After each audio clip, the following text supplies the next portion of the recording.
In this video, we're going to be taking a look at the new nDisplay config actor. The config actor is now an asset that lives in our project, and we have an example one here. So if we just double click and open up the editor, you can see that we have a nice 3D representation of our stage. This is a large volume here made up of various ceiling and walls. This is all an interactive preview. So for example, if I start moving things around, we get a live update, including the meshes themselves. And these are all just 3D meshes that we've created and imported into Unreal Engine and assigned to each viewport. So let's take a quick look at how this all comes together. So over here on the left, we've got all of our components. Primarily, we've got our meshes. And you can see how many individual meshes we've got here. This is all built and set up to scale according to the stage. And the middle of the origin here of this config actor, the simplest way to arrange this is to make sure that this is all relative to the tracking origin of whatever your camera tracking solution is. We've also got some in-camera visual effects cameras here, and as you can see as we move these around, our inner frustum moves around on the preview, but actually we've got two, so this is a multi-frustum setup. And then also for the outer frustum we have a default viewpoint, and this is very good at controlling your lighting and reflections. On the left here, we have the cluster setup. So this nDisplay cluster, as you can see, is made up of 4 separate machines or hosts. You can see that each one has a specific IP address set up, and it has a window defined. In this case, this is Double Ultra HD. And within each window, you have these 2 viewports. And you can see how these relate to specific ceiling meshes we have here. And each one of these viewports has its own resolution set up. So if I flick between, you can see that they've got slightly different resolutions. And then all of this is being visualized in a 2D layout as it would be being rendered on the Windows desktop. And then you would map your LED processors from here accordingly. This is all very interactive user experience. So if we want to start dragging and resizing things to make them fit, we can do so, like so. And that includes the actual render window itself. So we can drag this to a size that works for us. And it'll actually warn us if we're trying to make viewports that are actually larger than the window. You can also see that there's various other machines in this cluster visualized with their viewports. And this is also real-time and interactive. So if I grab our in-camera visual effects cameras again and start moving them around, you can see that also is updating in this preview. So once you've configured your nDisplay config actor here in the editor, you can compile and save it, and actually just drag it into a level. As you can see, we get the real-time preview now of the level. And all of those components we were just tweaking are now over here. As you can see, we can move these around and get a real-time update. And we could also move this config actor through the space and get an update of how that projection is going to result on the real world LED volume. So that's a very quick look at the new nDisplay config actor.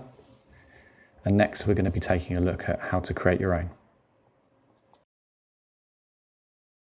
So to create a new nDisplay config actor, you need to right click in the content browser and go to nDisplay and select the nDisplay config. We can choose to copy an existing configuration, or we can create a new one.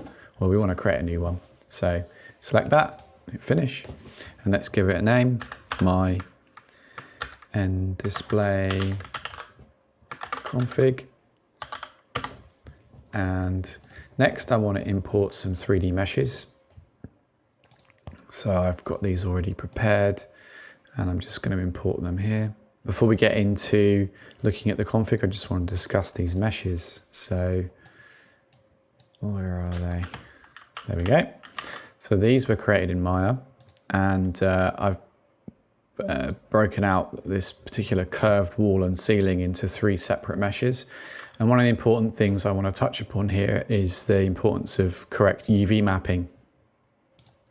So if we take a look at channel 0, you can see that the UV mapping of this mesh, if I go to brush wireframe, you can see that's our mesh there. It matches from 0 to 1 in the UV space. However, in the second channel, in channel 1, as you can see, it's been projected in the aspect ratio of the mesh itself.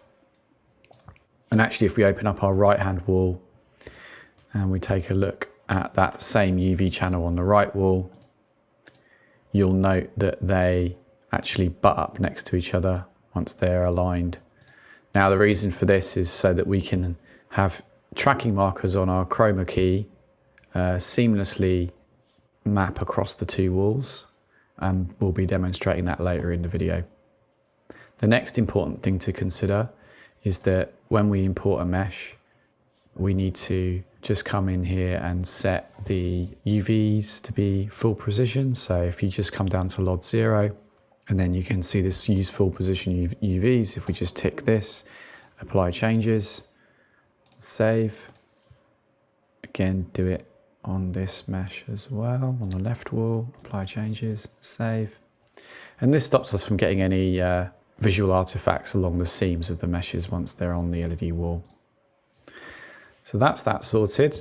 So now double click our end display config and let's start building this. So here we are. As we're going to be using curved LED walls, we're going to be using meshes and not screens. So I'm just going to delete that. And then the next thing I want to do is drag and drop our meshes in. There we go. We could, of course, have come down here and added a static mesh, but drag and dropping feels good. So here we go. Now, as you can see, that these aren't aligned on the center of this space here, and they're very deliberately in this location. And not only that, they are also to real-world scale. So it's really important when you model these meshes out that you measure and ideally 3D scan your LED walls. The next important thing is to make sure that they are positioned as accurately as possible according to their relative position and rotation from your camera tracking origin. So your camera tracking origin is going to be assuming 0, 0, 0, and therefore your meshes need to be positioned accordingly. And again, having your LED stage 3D scanned and then retopologized into meshes and exported so that they are aligned to the stage origin for your other systems is the best method.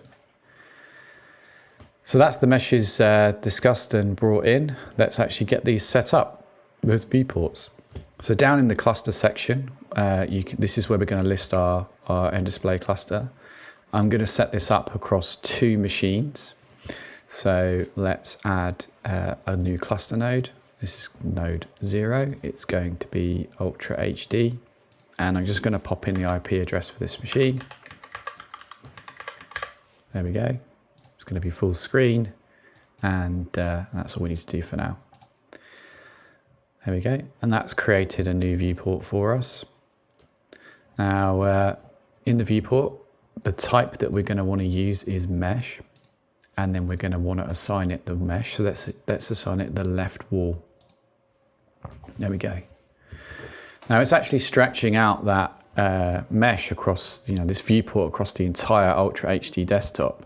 I know that this LED wall is less pixels than that. So this would be a really inefficient render. We'd be rendering out of Unreal more pixels than we'd be able to display on the wall. So I'm just going to type in the resolution that I know that this wall is at. There we go.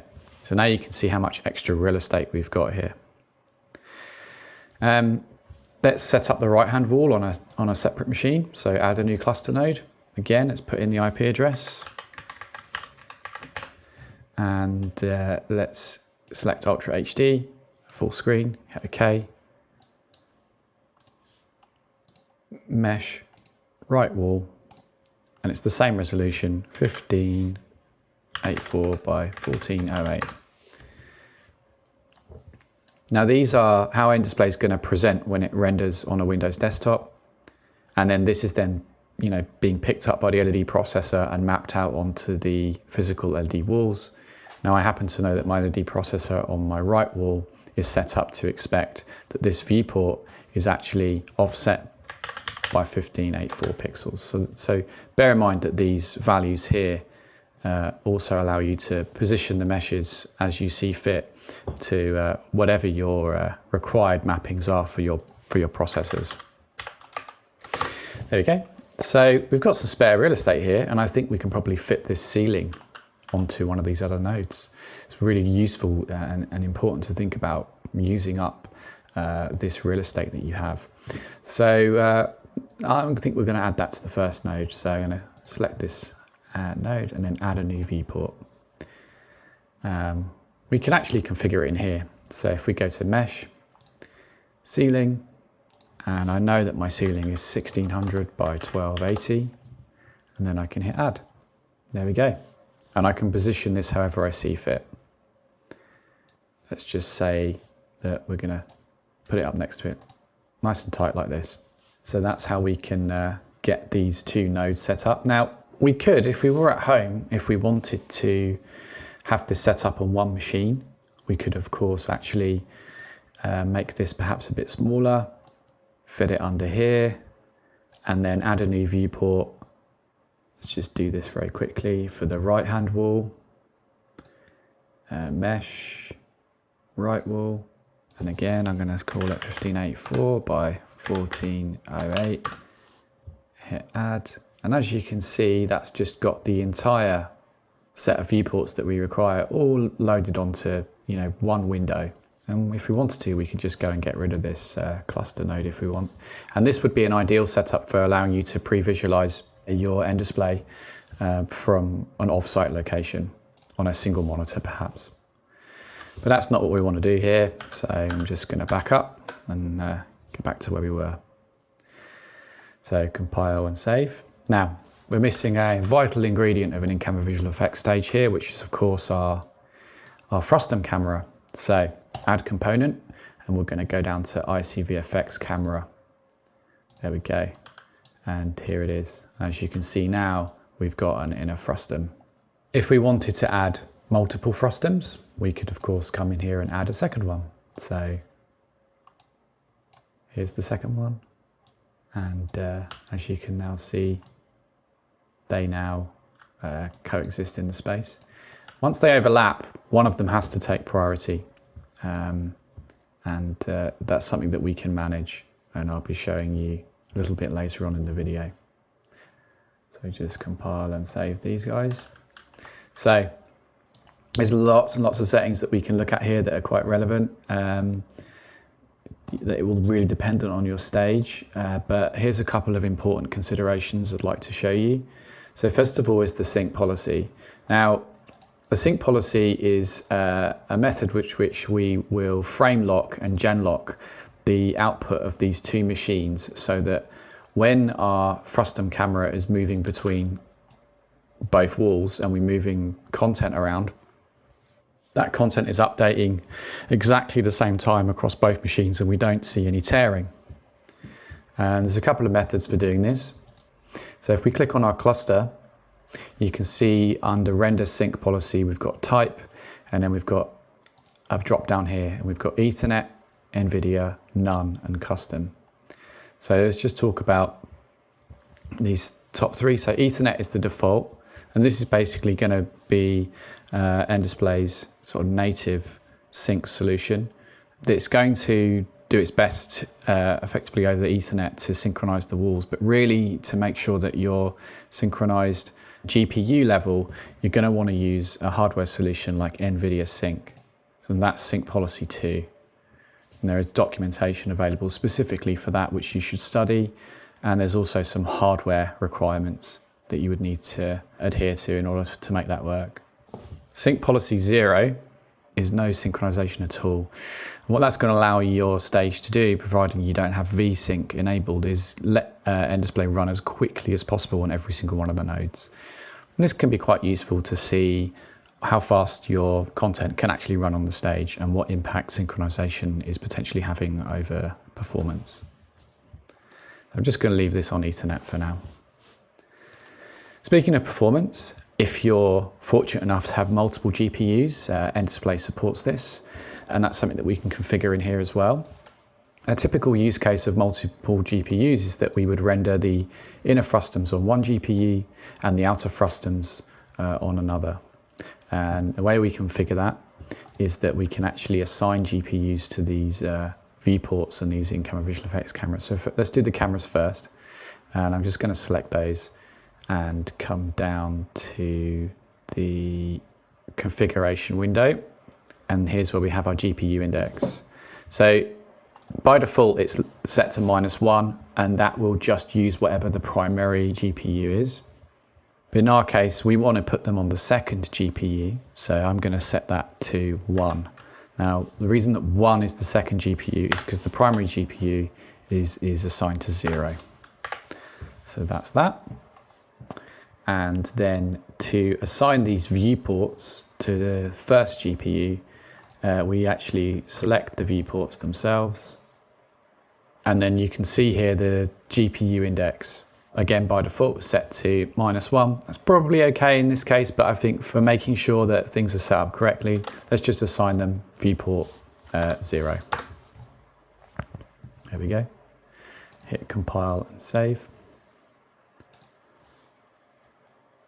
And then the last thing to check, and it's on by default, is that if you go and click on the very top component, you can see that multi-GPU mode is enabled. Just double check that that's the case, but it is by default. And there's multi-GPU set up correctly. There are some other considerations at a Windows NVIDIA driver level, and that is that you need to have SLI enabled, and you'll need an NVLink bridge if you're using NVIDIA cards to connect the two cards together so they can share textures, etc. Okay, so one last thing. We also, if we start panning these cameras up, we'll see that they actually, the inner camera frustums appear on the ceiling. Now, that isn't necessarily what we want to do. For example, if we were shooting up, we wouldn't really want to be capturing any of the ceiling anyway. It's a different type of LED. It's not going to perform the greatest shot. And it actually might start affecting reflections and lighting. So in a case where one of the frustums, for example, might be creeping up slightly, especially if the actual inner frustum is much larger than the camera's frustum, we don't want it to affect lighting. How do we stop that from happening? Well, if we select the viewport, we can actually come over here and we can untick allow in-camera visual effects. So that's that done. In-camera visual effects all set up correctly, compile and save, and let's get this into our level. So here we are, and we can now drop our NDisplay config into this level, literally drag and drop. And what I'm going to do is I'm just going to make it a little bit easier to see, and if actually I drag it back, you can start to see we've got a real-time preview of our NDisplay config. And just like we had the components set up in the editor, we can now select these, and as we move these frustums around, you're seeing a real-time preview. And likewise, as we move the config around, that's also updating in real time. And this is an excellent tool in pre-visualization to know exactly what you're going to get on the LED walls and exactly what's going to be seen in an in-camera frustum before even going near the set. Extremely powerful. The actual NDisplay config actor has a lot of its controls in the details panel. We'll be covering these areas in separate videos, but just to know that the controls that you would want to be activating during an end-display session over multi-user are all in here. And many of those controls are things that we would have potentially already set up in the config editor, but that you can continue to edit them in here. So one of the key components to consider is how you're actually going to attach your Cine camera that's being tracked to these in-camera visual effects cameras. So let's get that set up. For now, I'm just going to create a Cine camera, drop it into the space.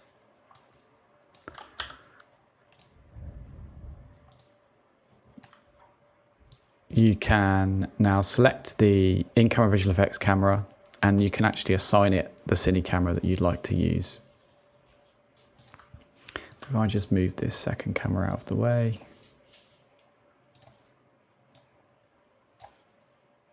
You can now see that when we select this Cine camera and we start moving it around, it's updating the frustum accordingly.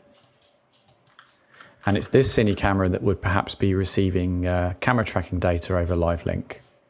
And the same as your lens encoded data as well, and that will all be respected. So for example, as we change the focal length on the Cine camera over LiveLink, so does the inner frustum react. Other important components of the in-camera visual effects setup is the fact that we can very quickly set up chroma key. So it's actually just in this section down here, we can tick this on. And now we've got an instant green screen available for us that's tracking with the frustum, but more importantly, it's not flooding the entire room with green, and we're still actually receiving lots of very useful light from our outer frustum. And you'll also notice that if I go and select the in-camera visual effects camera, and you can see we've got these chroma markers enabled, and we can control the scale and the tiling of these, as you can see. And these are seamlessly tiling across the two walls. And that's thanks to that second UV channel mapping that I discussed with you earlier. So that's why that's important. So another important consideration when setting up your end-display config in your level is your hierarchy. In this case, we have got our end-display config, and we've got this tracked Cine camera. And as you can see, if I start moving this around, this tracked Cine camera is not moving with the stage, which is incorrect, because in real world, this tracked Cine camera should always be relative to the tracking origin of the tracking system, which, if you remember, in our case was the nodal point, the origin of our end-display config. So in order to get this set up correctly, what we should really be doing is parenting our Cine camera to the end-display config.